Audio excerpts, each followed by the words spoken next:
राधे राधे दोस्तों, भक्तिमय बंधन में आप सभी का स्वागत है। आज मैं आप सबको शंकर जी की एक अद्भुत कथा सुनाऊंगी। तो चलिए प्रारंभ करते हैं।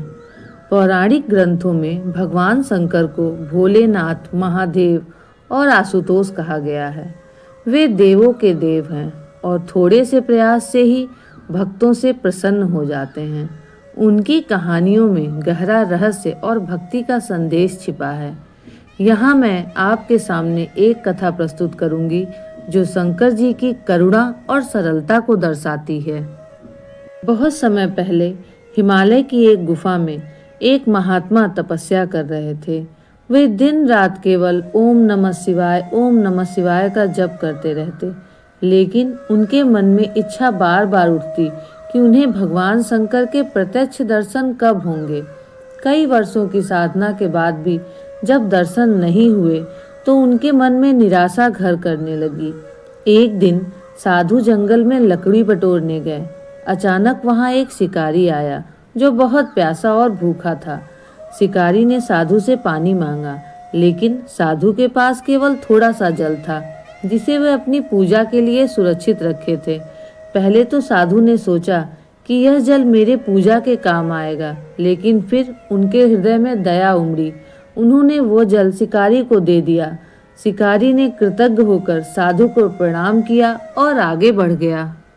रात को जब साधु ध्यान में बैठे तो अचानक उनकी गुफा अलौकिक हो उठी। उनके सामने स्वयं भगवान शंकर प्रकट हुए।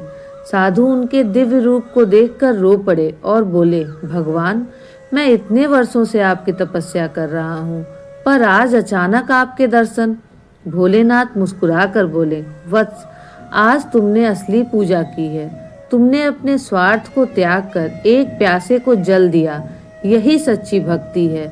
जप, तप, हवन तब तक अधूरे हैं जब तक उसमें करुणा और दया का भाव ना हो।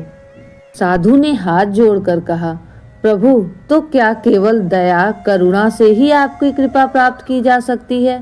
शंकर जी ने उत्तर दिया, हाँ, जो दूसरों को कष्ट में देखकर करुणा में पिघलता है वही मेरा सच्चा भक्त है। मैं रुद्र हूँ, विनाशकारी हूँ, लेकिन अपने भक्तों के लिए मैं सदैव भोला और कृपालु रहता हूँ। यह कहकर शंकर जी अदृश्य हो गए। साधु का हृदय आनंद और संतोष से भर गया। उन्हें समझ में आ गया कि भगवान तक पहुँचने का मार्ग केवल कठोर तपस्या नहीं, बल्कि निस्वार्थ सेवा और करुणा है। इस कथा से हमें यह सीख मिली कि भगवान शंकर दया, भक्ति और सरलता के देवता हैं। वे भस्म, विभूति और कैलाशवासी होते हुए भी भक्तों की छोटी सी श्रद्धा और करुणा से प्रसन्न हो जाते हैं।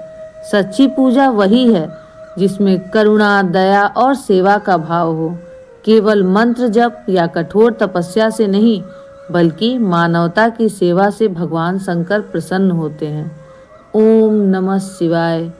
अगर आपको मेरा ये वीडियो पसंद आया हो तो प्लीज़ लाइक और सब्सक्राइब करना न भूलें। राधे राधे।